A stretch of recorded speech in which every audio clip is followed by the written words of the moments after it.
अगर आप कानून के नियमों पर विश्वास रखते हैं तथा इसकी इज्जत करते हैं, तो कहीं न कहीं संविधान आपके लिए सबसे महत्वपूर्ण पुस्तक बन जाती है। हेलो दोस्तों, मेरा नाम प्रियंका सिंह है और आज मैं आप लोगों के लिए एक बहुत ही अच्छा वीडियो लेके आई हूँ और इस वीडियो में मैं आप लोगों को 3 मेजर पॉइंट के बारे में बताने जा रही हूँ। पहला, कि संविधान में संशोधन की आवश्यकता क्यों पड़ती है। दूसरा, कि केशवानंद भारती केस से पहले सुप्रीम कोर्ट ने कुछ केसेस के लिए कुछ फैसले सुनाए, कौन कौन से केसेस थे और कौन कौन से फैसले सुप्रीम कोर्ट ने सुनाए। उसके बाद मैं बात करूंगी केशवानंद भारती केस के बारे में, कैसे केशवानंद भारती संविधान के रक्षक बने, क्यों केशवानंद भारती केस इतना महत्वपूर्ण माना जाता है। तो चलिए स्टार्ट करते हैं। पहला मेरा क्वेश्चन है कि संविधान में संशोधन की आवश्यकता क्यों पड़ती है। तो अगर बात करें संविधान में संशोधन की आवश्यकता क्यों पड़ती है, तो दोस्तों जैसा कि हम जानते हैं कि जो हमारा देश है, हमारा समाज है, दिन प्रतिदिन परिवर्तन करते जा रहा है और इन परिवर्तित परिस्थितियों को देखते हुए संविधान को सामाजिक, आर्थिक और राजनीतिक रूप से इसके अनुकूल बनाए रखने के लिए हमें संविधान में संशोधन करने की आवश्यकता पड़ती है। इसीलिए संविधान संशोधन के बारे में अगर वर्णन किया जाए कि ये वर्णन कहाँ से मिलता है, 368 में मिलता है। आर्टिकल 368 में ये वर्णित है कि संविधान में संशोधन किया जा सकता है, लेकिन कुछ विशेष स्थितियों में, जो मैं आपको आगे चल के बताऊंगी। इस वीडियो के लास्ट में मैं बताऊंगी किन स्थितियों में संविधान में संशोधन किया जा सकता है। अब बात करते हैं, यह बात उस समय की है जब भारत हमारा आज़ाद हो चुका था और उस समय हमारे प्रधानमंत्री पंडित जवाहरलाल नेहरू थे। तो पहला संशोधन होता है संविधान में, वो हुआ 1951 ईस्वी में। उसी समय एक मामला आता है, एक केस आता है, शंकरी प्रसाद का मामला। और उसके जस्ट बाद सन 1965 ईस्वी में एक मामला आता है जो सज्जन सिंह नाम का मामला था। इसमें सुप्रीम कोर्ट ने यह फैसला सुनाया कि संसद के पास मूल अधिकारों में संशोधन करने की शक्ति है। बात को ध्यान से सुनिएगा, संसद के पास मूल अधिकारों में संशोधन करने की शक्ति है। अब आप लोग पूछेंगे कि ऐसा सुप्रीम कोर्ट ने क्यों कहा।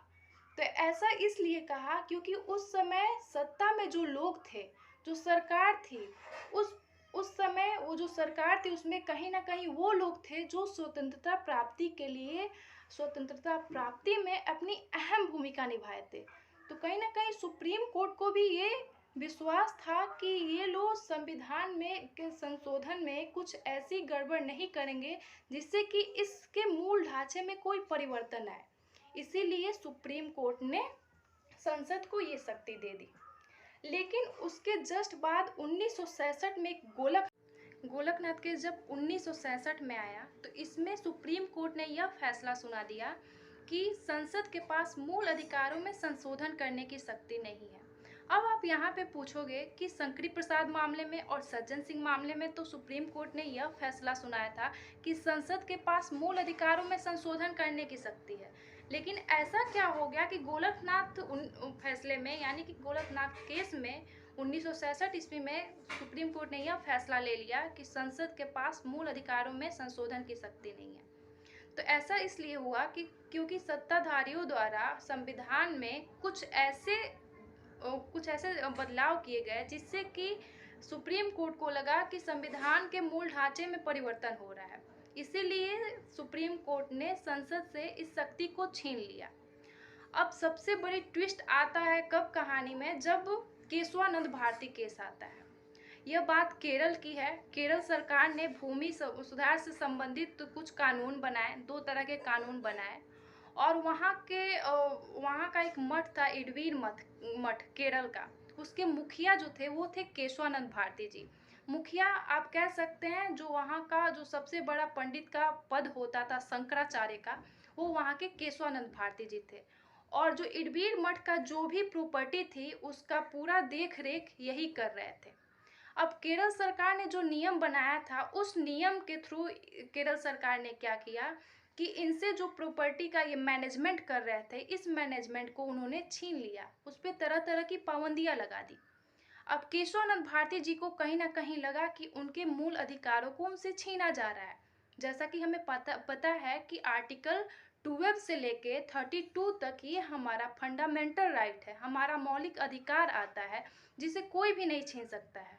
और उसी में एक अनुच्छेद आता है, उसी में एक आर्टिकल आता है जो है आर्टिकल 26, जिसमें यह लिखा गया है कि भारत का कोई भी नागरिक हो, कोई भी हो सकता है, धर्म कर्म के लिए संस्था बनाने के लिए, धर्म के कार्यों के लिए संस्था बनाने के लिए, उसका प्रबंधन करने के लिए तथा उसमें चल और अचल संपत्ति को जोड़ सकता है। केशवानंद भारती जी ने क्या किया, आर्टिकल 26 का हवाला देते हुए इस बात को सुप्रीम कोर्ट में रखा कि हमारे मूल अधिकारों को हमसे छीना जा रहा है। कहीं ना कहीं केशवानंद भारती जी का जो कहना था वो केरल सरकार से नहीं था, उनका जो मुकाबला था, उनका जो ये बात उनको जो पूछना था वो केंद्र सरकार से उनकी शिकायत थी। तो उन्होंने इस बात को सुप्रीम कोर्ट में रखा और लगभग 68 दिनों तक ये केस चला था, जिसमें 100 से भी ज़्यादा केसेस को साइड किए गए थे और 70 से भी ज़्यादा देशों के संविधान को हमारे देश के संविधान से तुलना किया गया।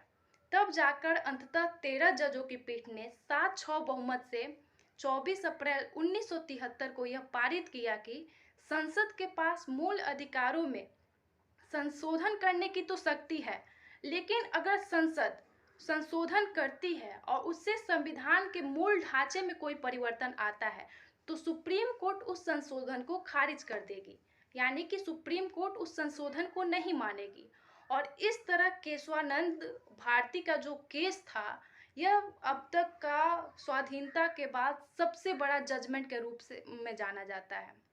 केशवानंद भारती केस से यह तो सिद्ध हो गया कि जो सरकार है वो संविधान से ऊपर नहीं है, हमारा संविधान सबसे ऊपर है और कोई भी संसद हो वो इसके मूल ढांचे को, संविधान के मूल ढांचे को परिवर्तन नहीं कर सकती है, इसमें परिवर्तन नहीं कर सकती है।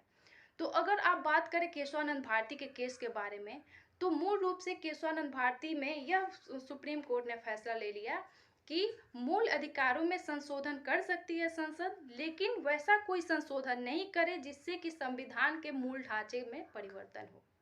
इस तरह से केशवानंद भारती जी बन गए संविधान के रक्षक। अगर आपको वीडियो अच्छा लगे तो लाइक करें, सब्सक्राइब करें और शेयर करना बिल्कुल ना भूलें। बहुत ही जल्दी मैं आऊँगी आप लोग के सामने एक नया वीडियो लेके, तब तक के लिए बाय।